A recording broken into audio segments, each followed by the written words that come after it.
Hi students, myself Payal Christie and you can subscribe my channel on YouTube for more videos. And today we are going to start with Standard 12th Commerce, Subject English, Poem 4, A Thing of Beauty, written by John Keats, Part 2. So dear students, in the first part we saw that the poet has given a lot of importance to the beautiful things in his poem. And he also says that when you see a beautiful thing, it gives you a lot of hope, it makes your life happy and helps you to forget all the negative things in your life. And we know that in this modern world, our life is full of negativity. And that's why this poem is very much important for us as it gives us pleasure and positive attitude towards life. Now let's see what is there in second part. Such the sun, the moon, trees old and young, sprouting a shady boon for simple sheep, and such are daffodils with the green world they live in, and clear rills that for themselves a cooling covert make against the hot season, the mid-forest break. So here the poet says that there are so many beautiful things around us. And these beautiful things are provided to us by nature, as we saw that the sun, the moon, the trees, and the sheep, the daffodils, and rills means the small streams. So these all are the elements of nature. And what are some of the examples according to him? So he says that we find around us beautiful things like the sun, the moon, trees old and young, all the different kinds of trees and plants we see around us. And what do these trees do? Now what the poet wants to say, that how are these trees important to us? They sprout a shady boon for simple sheep. So shady boon for simple sheep means these trees provide shade and shelter not only for every other living things, but even to all these small animals like sheep and other animals, which are there on the earth. It provides shade and shelter to sheep and other animals, and they can enjoy the shade provided by the trees. So it is not only the sun. So poet wants to say here is that it is not only the sun, the moon and the trees that are beautiful. He even says that there are also daffodils with the green world they live in. Now in the second line we see that the daffodils with the green world they live in. Daffodils are the beautiful flowers. And here the green world is compared with the nature where these flowers bloom. And you can see the clear rills. Now rills are the small streams. So all these things are beautiful things given to us by nature. And what do these clear rills do? They make a cooling covert against the hot season. So we know that wherever there are small streams and the water of the stream is very cool. So wherever they go, they make a cooling covert against the hot season.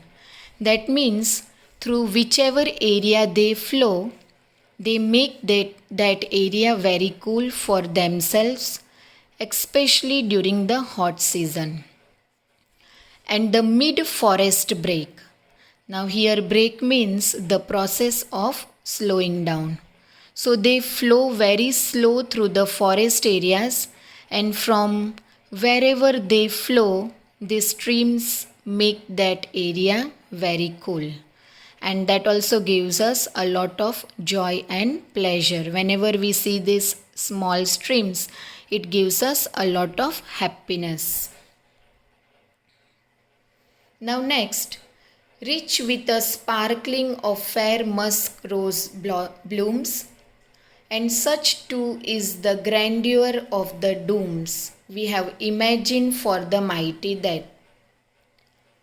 All lovely tales that we have heard or read, an endless fountain of immortal drink, pouring unto us from the heavens brink.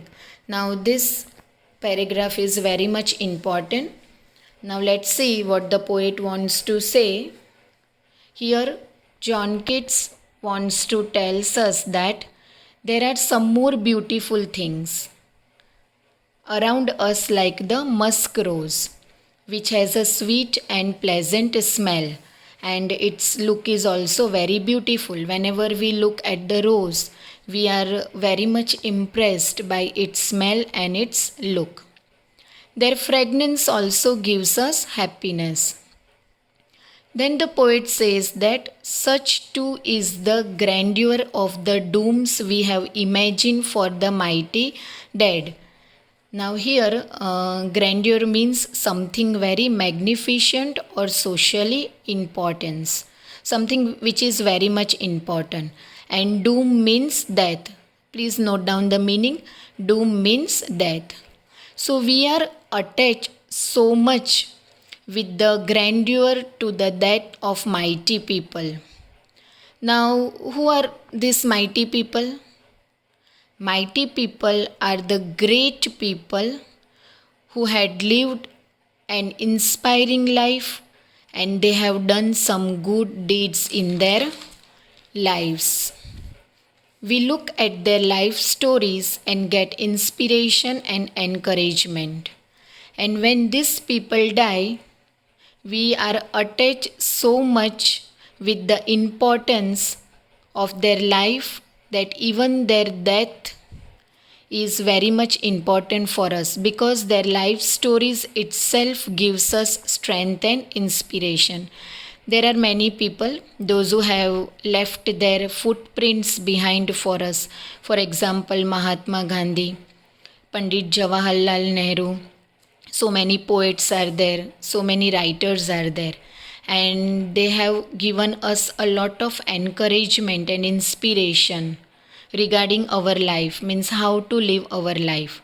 So here the poet says that all these stories are also so beautiful, just like the other natural things found around us. So these stories are also that much important according to these natural things which are found around us, and that gives us a lot of happiness. All lovely tales that we have heard or read, means all these lovely tales are pertaining to the lives of these great people, and we might have heard or read about it. So somewhere we might have read or heard about the stories of these great people. All these are endless fountain of immortal drink. So the poet says that all these beautiful things like the sun, the moon, trees, animals, plants, flowers, stories, everything is a fountain of immortal drink. That means it comes down to us in the form of fountain. So what is an immortal drink here? Now immortal means something that never dies. We say in Gujarati, no, hamesha amar rahe. That is known as immortal. So when you have this drink, you will never die. And from where this drink comes? So the poet says that when you will have this drink, you will never die. And from where this drink comes? Now see the last line. Pouring unto us from the heavens brink. So the poet says that this drink comes down from the heavens brink. Brink means edge over here. So from the heaven, we are getting this immortal drink, and this gives us a reason to live our life in a positive way, to live our life happily. So all these natural things like the sun, now you have to remember which natural things are used by the poet in this poem. That question may be asked. So all the natural things like the sun, the moon, shady trees, daffodils, streams, and even the tales of heroic people keeps us bound to the earth all the time. So students, the main theme of this poem is beauty. And if you will enjoy all these beautiful things in your life will become very happy, and it will be leading it towards the positive way, and there won't be any negativity in your life. So here our poem 4, A Thing of Beauty, gets over. Thanks for watching the video and have a nice day.